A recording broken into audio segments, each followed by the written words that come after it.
Okay, hello everyone, Triple N here, and I thought I'd do another unscripted video because I was too lazy to sit down and edit another video on my computer. Well, the less that's said about that, the better. So, anyways, today I have here what used to be my pride and joy back in 2014, which was 6 years back. It's the NERF Rapidstrike, and though it's very outdated now, it was the most advanced Nerf gun I'd owned up to that point. I liked it so much that I opened it up to see what was inside, and in doing so, well, I broke it. And I wasn't able to fix it back then. I always kept procrastinating, and now I think I have enough expertise to repair something like this. I mean, why not? So, I got this out of the loft today, and I played around with it for a while like a complete kid. And okay, it's time to take this thing apart. So there's a big bunch of screws, and so I have this paper. I take out one screw,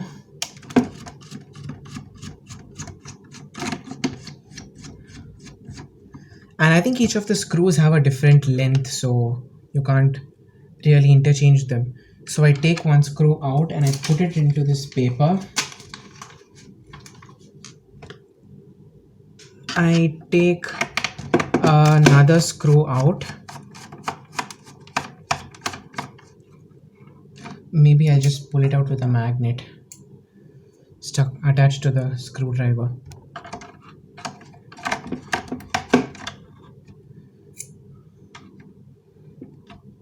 That doesn't seem to work very well. Are these screws? Yeah, they're magnetic.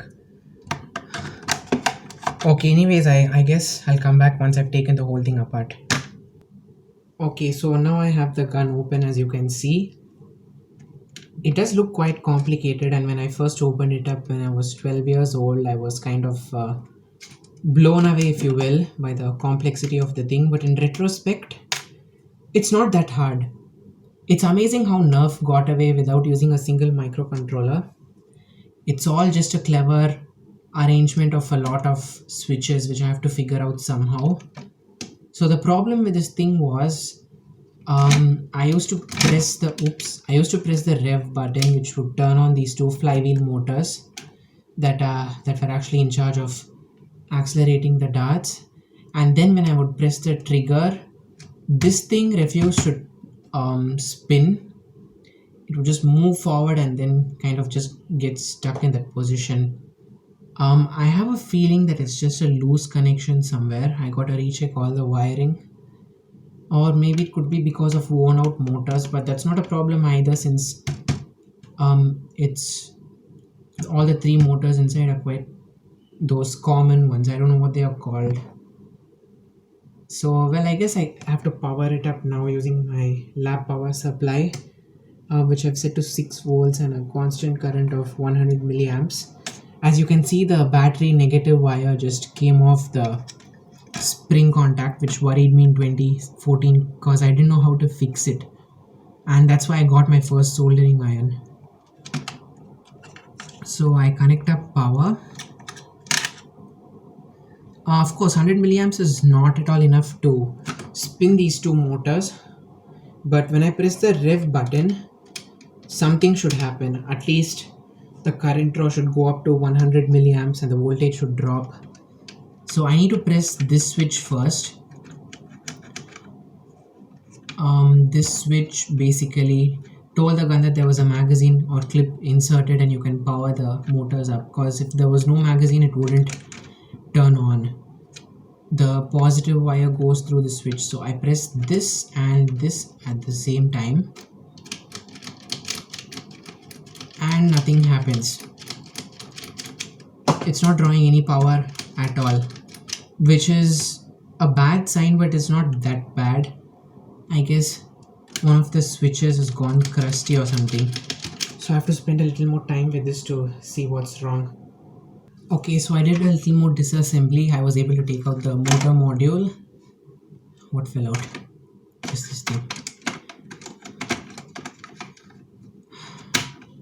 Okay, so I took out the motor module and I discovered that two of the wires had already been cut for some reason. I guess I was the person who cut them in the first place.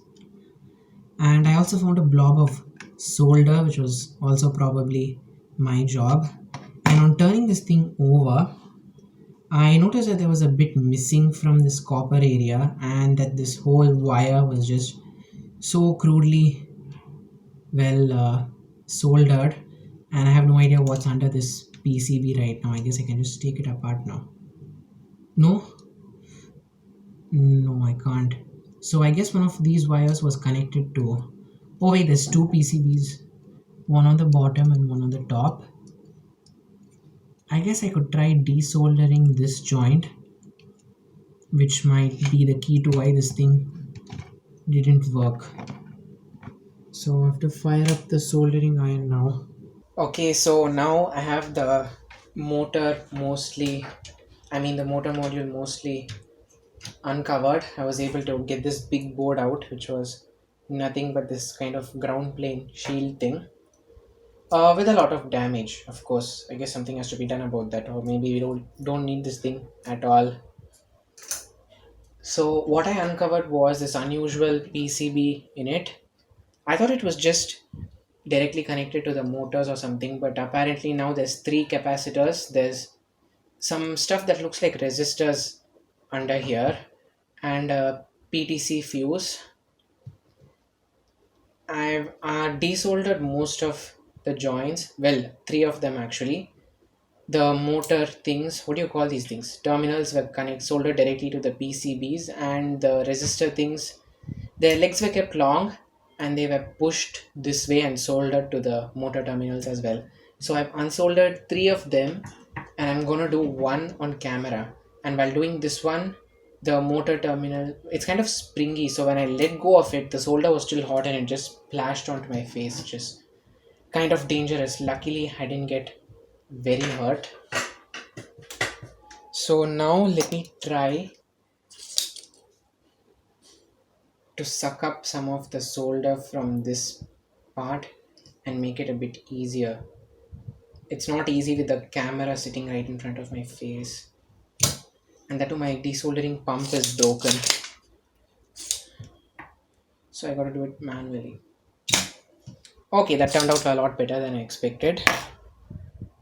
And now let's try to move this resistor or whatever it is, its leg, away from the motor terminal.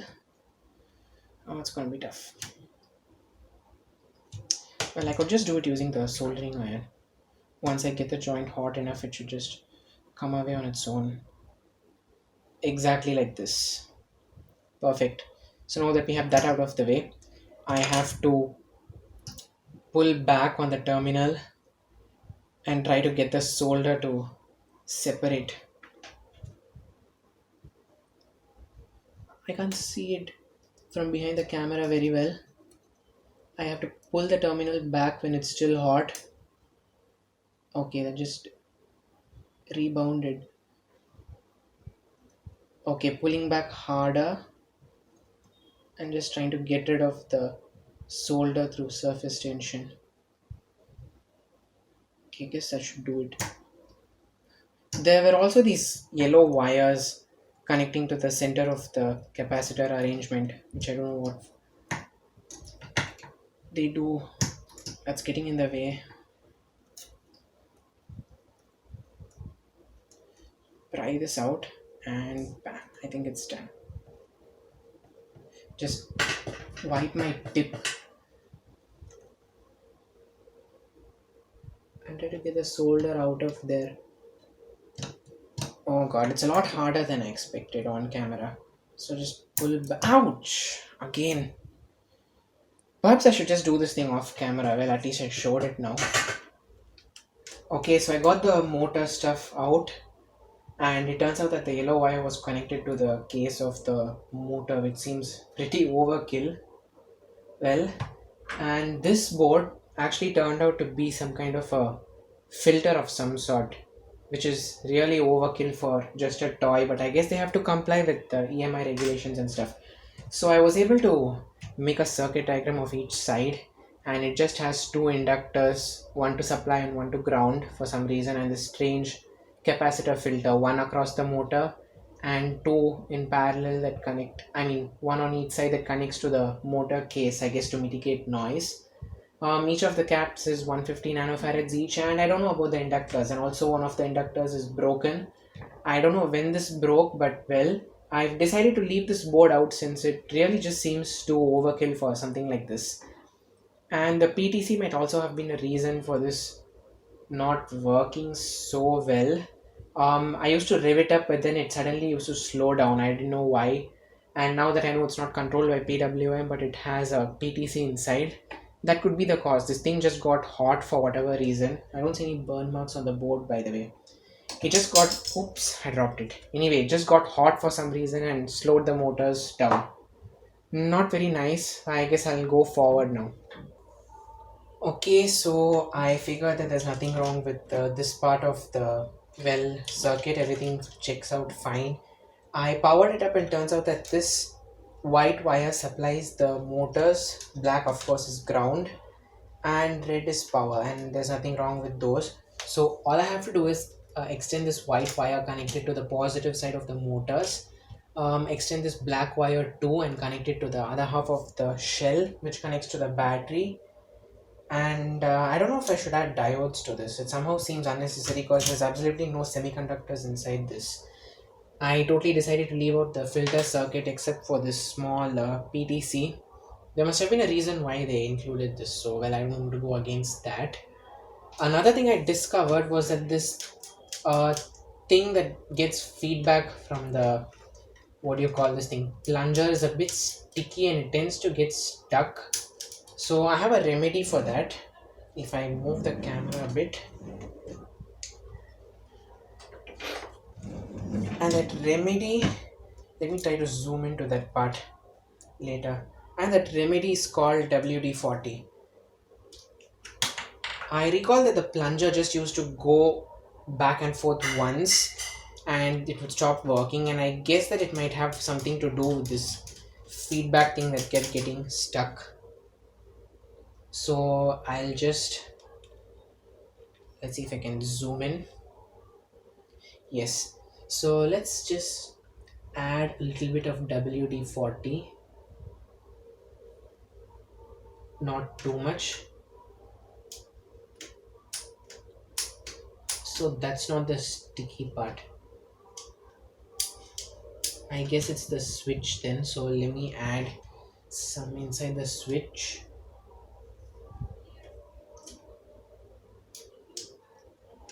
And there's some more slidey stuff at the bottom. I'll add some there. It's still a little bit sticky though. I don't know what can fix that. Let's see. So right, that's what I have to fix for now. I guess I'll start recording again when I fix the whole thing and test it. Okay, so I have all the wiring done. I put back this plate and replaced all the broken wires with some silicone wire, heat shrunk everything, and okay, so now it's time to test this thing. I have it connected up to the 5 volt rail of my bench power supply, which is an ATX, so it can handle a lot of current. So if I press this and this, the motor should rev up.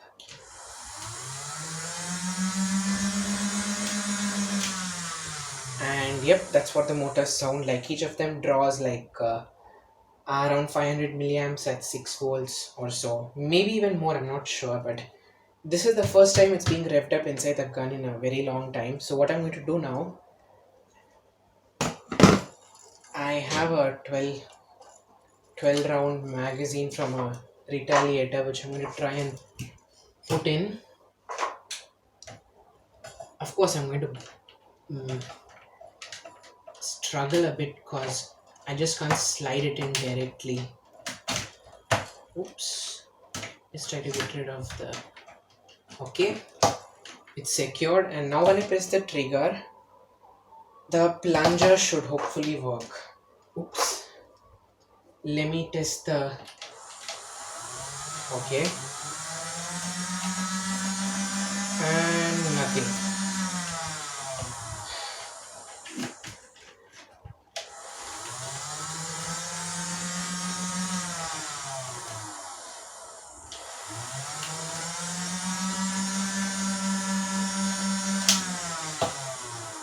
I wonder what's wrong. Perhaps the plunger has not gone all the way in because I powered it up for a brief moment. How do I fix that? I think I can just bring this wire here and momentarily activate the plunger. Alright, so that's how it's supposed to work. Now let me connect it up here again, and still nothing. Something's preventing me from pulling the trigger all the way.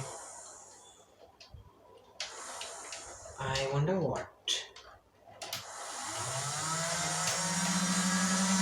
Yep, something is definitely.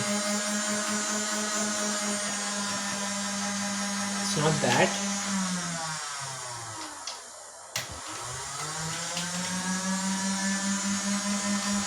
Alright, well, I guess I'm not done with this fix yet. Okay, so I had to do a major rewiring of the whole thing. I removed a lot of redundant wires. Well, I don't know if you can call them redundant. I had to bypass the safety mechanism for the access cover thing, so you don't put your fingers in while the flywheel is running. But well, now that's been bypassed, and I guess can't figure out how to put it back together. Anyways, I have a magazine inside, and it's press the safety switch and also allow the trigger to be pulled. I did test this a little bit, but it was kind of iffy, so I don't know if it'll work properly now.